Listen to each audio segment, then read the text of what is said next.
OSHA rules on worksite injury reporting, contractors work to find employees, and an inside look at Seattle's Big Bertha machine.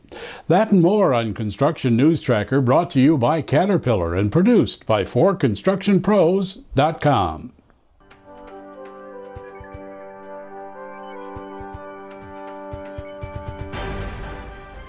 OSHA, the agency of the U.S. Labor Department charged with employee safety, has released its final rules on injury reporting. As a result, employers will be required to notify the government in the event of a worksite death, hospitalization, amputation, or loss of an eye within a prescribed time frame, 8 hours in the event of a fatality. Only those who employ less than 10 are exempt.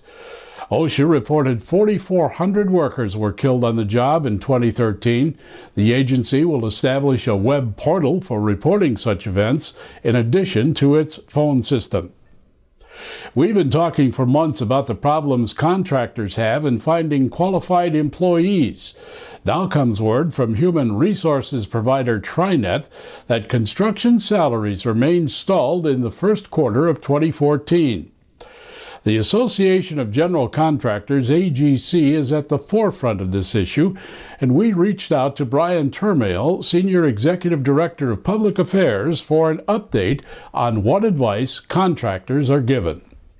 One of the things that AGC of America is doing is we've actually crafted a workforce development plan that identifies a series of steps that we think federal, state, and local officials need to take to make it easier for school districts, for local associations, and for private companies to set up their own training programs, what we used to call vocational education.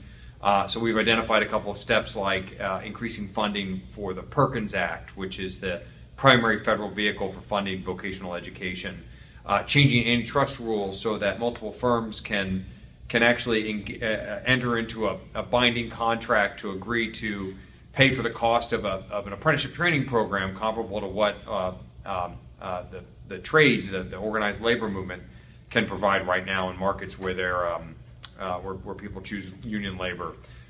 We've also are urging state officials to take steps like they've done in Kansas, where they allow high school students, public high school students, to enroll in career and technical programs that are being offered by local community and career colleges for free, and actually have those classes count towards their high school diploma. Dow Jones first introduced its Sustainability Index in 1999 to gauge corporate economic, environmental, and social performance factors. For the 13th year in a row, CAT is the sustainability leader in industrial engineering. The DJSI assessment covers innovation, supply chain management, safety and health, climate strategy, and product stewardship. CAT has also announced it will open a new data analytics lab at the University of Illinois. Utilizing faculty and students, the idea is to focus on fleet and equipment management data. Updating earlier reports, it now just sits idly by, as it has now for months, awaiting significant repair. That's the fate of Big Bertha, the massive underground tunneling machine employed in Seattle to dig an underground viaduct. Since striking a buried pipe last spring, the massive cutting head was clogged with debris and bearing seals were broken. Work is underway 80 feet underground to pull and replace the cutter head this winter, with actual movement to begin in March. It has pushed back the entire project completion date to November 2016. Meanwhile, on the opposite side of the nation, the Vermont Transportation Department has employed new technology that cuts time and money in bridge replacement. It's called Bridge in a Backpack. Using a design by the University of Vermont Advanced Structures and Composites Center, the concept uses tubes made of material impervious to the elements and filled with concrete to form a bridge that is completed in a fraction of time compared to regular procedures. The idea was spawned from Tropical Storm Irene, when so many structures were damaged and had to be replaced in an accelerated program. In closing, bad habits are like a comfortable bed, easy to get into but hard to get out of. This is Construction News Tracker, looking over the industry that makes the world a better place. Brought to you by Caterpillar and produced by 4constructionpros.com.